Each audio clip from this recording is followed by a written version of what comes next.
the majority of the people with big brands that make a killing make it because they're a celebrity and they're getting paid for movies or sports or music, as well as sponsorships like going into TV commercials, right? It's usually not from business.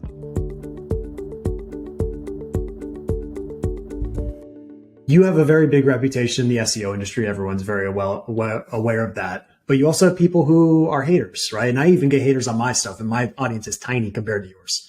So how do you deal with that? Honestly, I don't see most of the haters. I ignore it. I don't waste my time on that kind of stuff. I focus on the business, providing clients results, making sure we go above and beyond to delight the clients no matter what, and being there for them. Like, I don't really worry about the haters or what people say, or I honestly don't read most of it. I honestly don't really even see most of it. No one really shows it to me, so I don't really know about 99% of my haters, and it doesn't really bother me. Yeah, out of sight, out of mind, I guess. It's the way to do it. Ignorance is bliss. Yeah. Yeah, that's interesting. Yeah, because I implemented a policy recently where like I'm done reading comments on any of my social stuff. I'm done looking, like I just made the policy. I'm just not going to look at it anymore. Yeah, I still skim through the comments and look for the value ones, but I don't worry about the haters. Like, I don't really see haters stopping. I see it growing, and it is what it is. Yeah. I mean, the bigger you get, the more you're going to get. That's just the inevitable progression, right? Yeah, but I've gotten hate for stuff that's not even related to me. I remember my buddy Eric Sue released some software thing or something, and people started hating on me because he released it and be like, look what Neil's doing again. I'm like, I don't even own a percentage of that business, nor is it mine. But like, he was telling me about it. I'm like, yeah, I don't really care. I just move on. Yeah. Well, and also one thing that obviously makes your situation very unique is that you've been the face of your businesses like across the board. So is that something you want to continue to do? And what are the implications of that model? It's less and less. The ad agency used to be called Neil Patel Digital. We changed the name to NP Digital. Still my initials, NP, right, for Neil Patel. It also makes the name shorter. But yeah, no, I'm less and less the face. Also, the bigger contracts, let's say if Ford is paying you, they don't care about Neil Patel. They care about who specifically is working on my contract. They're part of the sales pitch. And what is their experience in my industry and what results are they going to produce? When you go for the big contracts, they actually care really heavily about the person on the accounts.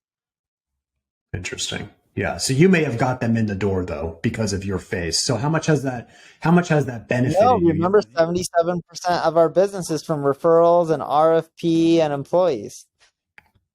So it's like, I'm not even getting most of them in the door. Right. But I mean, it certainly does help that you are. It does help. It builds trust. It helps more so when we're starting off. At our size, it doesn't help as much. When you're starting off a business, it helps a lot. When you're already established, it doesn't help as much as one may think. Right. Yeah, because I think about like Gary Vee and VaynerMedia. Like, would his media company be as big as it is if he wasn't the face of the brand? That's kind of the debate, right?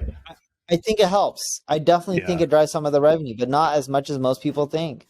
Yeah. Gary Vee doesn't actually talk about marketing in most of his content, right? No, he's talking about like how to succeed in life, how to be a better person. What do you do when you're 50 and you want to get started? You think any of these big companies that has multi-million-dollar contracts are paying him for any of the stuff he speaks about on social media? No, they're not. It's not even related.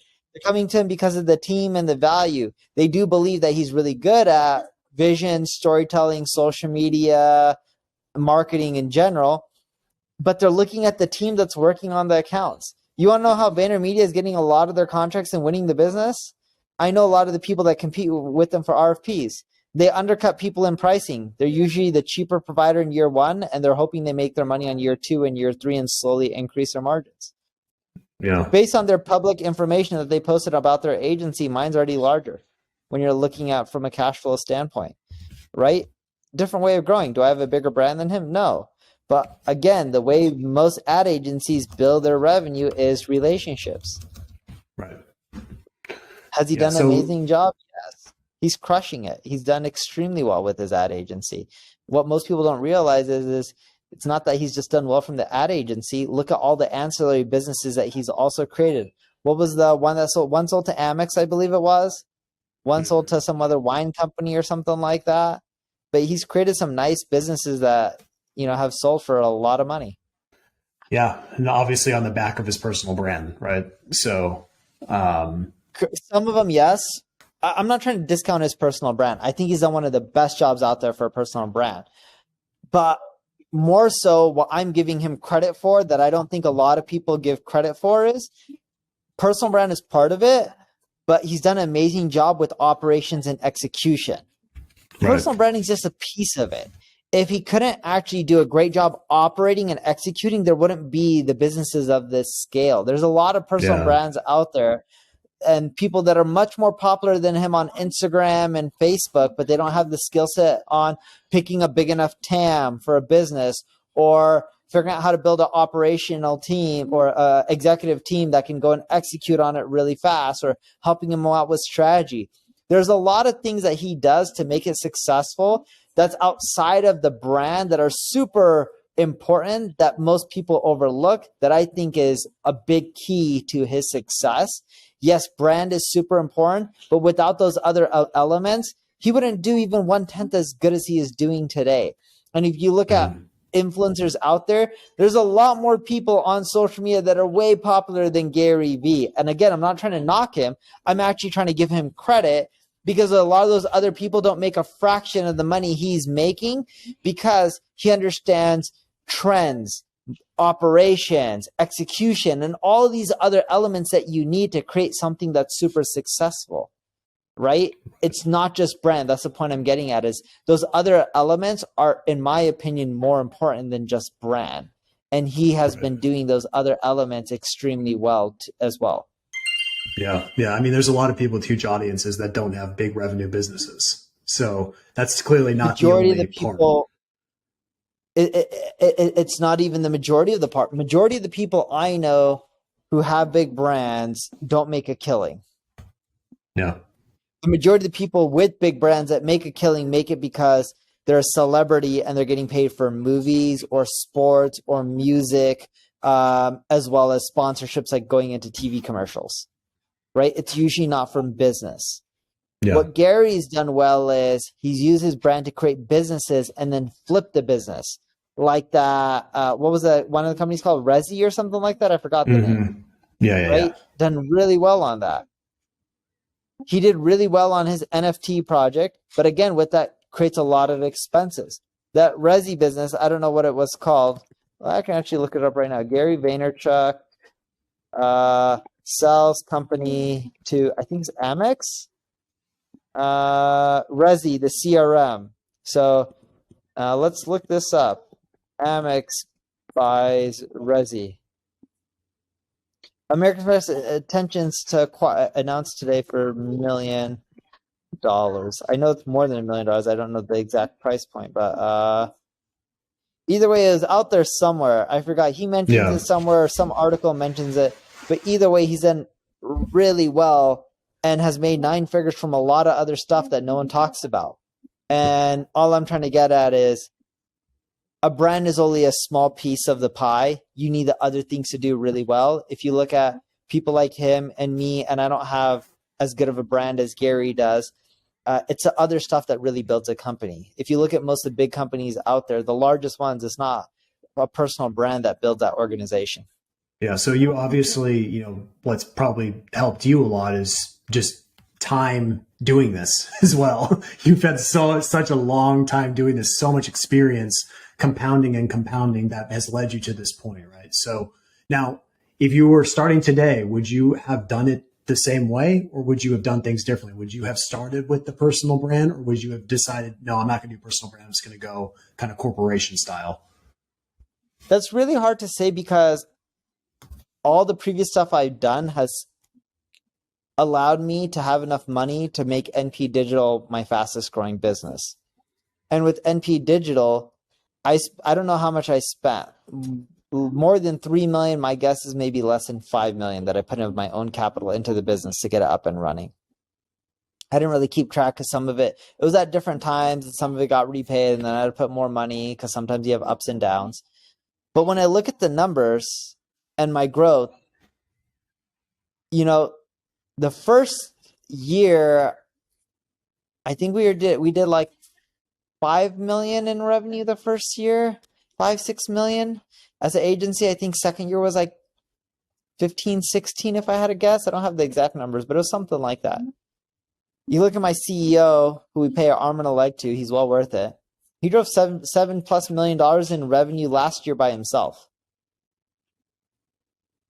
Right? So if I had to do it over again, and I knew this going into it, I would hire people who are really experienced and have done it multiple times.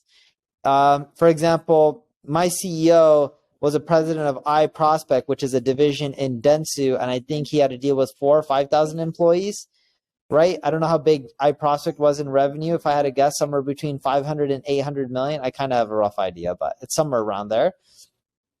Hiring people who have already done it just gets you bigger much faster, but it costs a lot of money. And if I had to do it again, forget personal brand, I would just go hire people who have built successful companies in my space before and just pay them an arm and a leg. That's what I would do from day one. Forget the personal brand. What I'm talking about is just the quickest way to build a business. It's also one of the most expensive ways because those people are super expensive. Yeah. Yeah. I mean, what about the challenge though, if you're starting out and you don't have the capital to hire the best CEO or the best talent? How do you reconcile that? You usually can't hire the best because those people, here's the other caveat. They also don't want to be in part of joining a startup and starting from day zero. They're used to working in their corporate life and they're used to managing a lot of people, and that's what they're good at. And they're usually not good at building something from 0 to 10, 20, 30 million. They're usually good at scaling something from like 50 to 100 or 100 to 500 or 500 to a billion. So you got to hire the best people you can for the time. Yeah. Based on your current stage that you're at. Exactly. Yeah. I think it's important to note too that like, you going to $5 million in the first year, obviously, would you agree that was because of all of the stuff that you had done prior to that led to that? It wasn't just like one day you woke up and you started a $5 million agency. Yeah. Right. No, and like 99% of the revenue came from a personal brand. We could have even had more. We couldn't hire people fast enough. Second year, we were able to scale a little bit more on employee count. That's why you saw even more of a growth on the second year. Third year, we had crazy growth as well. Fourth year, we had crazy growth. Even fifth year, we had crazy growth. Yeah. So it's interesting because I know I've watched you over the years and I've watched the different business models that you've kind of had and different things you've done. But what led you to want to start an agency at all? Because I know at one point you weren't even doing any agency, correct? Yeah, I didn't want to, but a lot of inbound inquiries for me to work on consulting for really a lot of large brands. That was it. It was just, we had so much demand of people hitting me up, emailing me personally. That were like, maybe we should respond to these people and do something. That's where the personal brand did help. Okay. Yeah. So it wasn't some like huge revelation. It was just like, hey, we've got demand, so why don't we just do this? You're talking about like 10+ years of trying to build a personal brand and then cashing in on it. Yeah. And it wasn't even that easy. It was so much. Even the first year, there was like little to no profit. You'd be like, 5 million in revenue. Literally almost no profit. Second year, some profit, but not a ton. We were just dumping it back in to grow. Yeah. So where was that capital being reinvested into the agency? Expansion. So like right now, different countries, regions. Right now we're United States, Canada, Brazil. I'm going in my head, each continent. I'm breaking down where we are. UK, Germany, India, Australia. So we're at 7. We're about to put an offer out for someone to lead up Singapore. 8. We're trying to find someone to head up the rest of Latin America for Spanish speaking. Usually for Spanish speaking, you focus on Mexico, Colombia, and I think Argentina are the 3. So we'd start those this year. We are interviewing someone today for Portugal. We may have someone to run up EMA for us, Europe, Middle East, Africa, and expand fashion, get it to France and Italy. We're also looking for Spain. We have feelers out right now for Indonesia, Thailand, and Malaysia. but we're going after pretty much the top 50 countries by GDP. Most of them. We're avoiding some, like we won't touch Russia. We won't touch China. We'll partner with people in regions like China. And it's not because of like we see anything wrong with China, just political issues. You know, as a startup investing all the capital, then having issues, it's a big expense and a hit for us. So it's easier to just partner with a local agency there that's Chinese. But yeah, we'll start going after the major regions like that. Yeah, that's interesting. So how much does it differ from, obviously, let's say you're pitching a US company versus pitching an Indian based company? Obviously the retainers and the currency exchange, things are probably radically different. So how do you handle that? No, but it's all local base. So our India team pitches India companies. Like we work with Tata in India. It's because we have people in India. We don't have India to outsource US work to India. We have India to work on India companies. Right. Our Indian agency alone, I don't have the numbers in front of me, but does millions and millions and millions a year. It does over $1 million a year alone just in profit, right? So it's a good size for a startup. But like you can scale these regions to making a good amount of money. There's a lot of big businesses in countries like Brazil or India or Malaysia or Thailand that most of us never could think about. Right. Interesting. Like we look at the US and Europe and all these regions, it's like, oh yeah, you know, there's not that many big companies in Romania. There's no money there. Well, there is. Look at their GDP. It's a question of what are you doing marketing for? Imagine if you were in 100 countries as a company and each region only produced 2 million a year in profit. Doesn't seem like a lot, but that's 200 million a year. 100 regions, 2 million a year. Even if it was $1 million a year per region, 100 regions, that's $100 million a year in EBITDA. It adds up. Yeah. Yeah. That's definitely true. You're thinking big. So,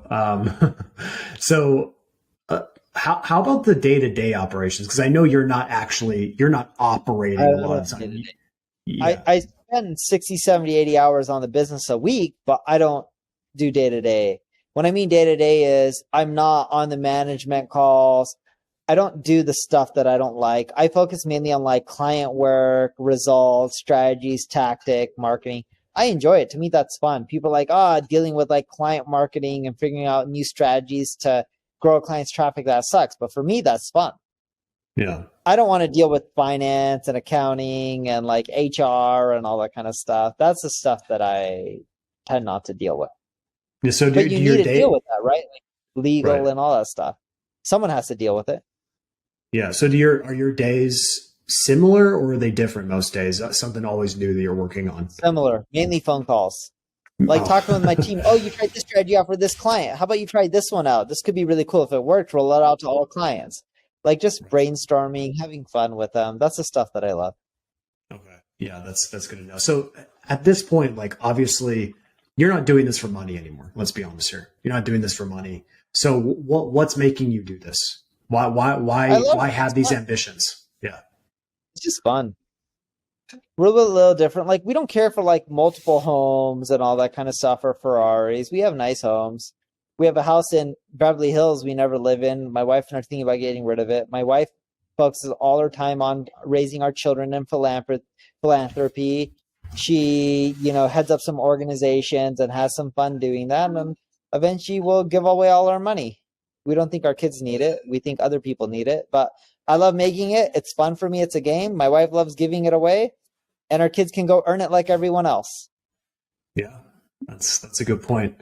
Well, let's kind of think about how were you brought up? Like, is this kind of embedded in your family to be kind of this obsessive? My mom was entrepreneur. Okay, yeah. They all were workaholics. Then most of my family didn't donate as much, but they also didn't make as much. Different times, right? It was easier for my parents than it was for my grandparents, right? Every generation, the American dream is it gets easier and the grass is greener on this side, and hopefully it's easier for future generations.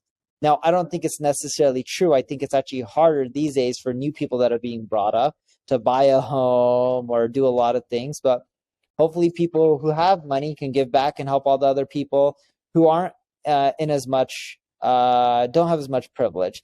Like I look at like education system. What happens if we can give amazing education to everyone, minorities, inner city kids, everyone. What would it do? You probably would have less crime, more people who are successful. The world would be a much better place. But why can't that happen? If the government can't do it, why can't a lot of people with money use their power and their money to help out? There's a lot of things that a lot of good people can do with their money. And I'm hoping more and more people do it.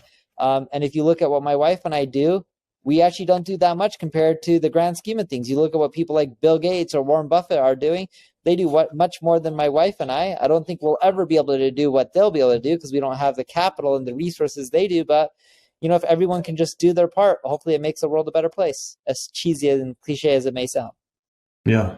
Yeah. So are you trying to, with your children, is your goal to kind of teach them the entrepreneurial way, or are you just going to let them kind of figure it out on their own? It depends if you ask me or my wife. My wife wants to just raise really good human beings. I will tell my 3-year-old daughter, like, she'll want something, like, negotiate with me. Why should I give it to you? What am I going to get? Right? So, like, I like teaching a business, but for me, it's a passion. My wife isn't as obsessed about our kids have to do this or be this in their career or make this much money. I just need to raise good human beings that, are ethical, try to help other people out and have their head on straight. And my wife is 10 times better than me, maybe 100 times better than me at raising our kids. So I try not to really push them in one direction or another, but I have some fun and I teach them some skills. Or if my daughter wants to watch cartoons, I'll be like, all right, I'll give you 10 minutes of cartoon if you watch CNBC or Bloomberg for 10 minutes. Right? And maybe she's not going to soak in that much, but I'm going to try to do whatever I can to make them entrepreneurs. If they don't want to be, I'm not going to really push that much. Yeah, well, that's pretty much all I have. Well, thank you so much. This has been very, very useful. And I think you're going to help a lot of people who've been following you for a long time to kind of see the inner workings of what you're doing. Now, the last question is, well, what's the 5-10 year goal? Do you want to keep writing this out MP Digital, or do you have like a long-term vision of like, I'm going to sell this thing at X? No, just keep writing it out and having fun. Yeah. Whatever happens, happens, but just keep growing and having fun. Well, thank you so much, Neil, and congrats on all your business success. Thank you for coming on. Thanks for having me.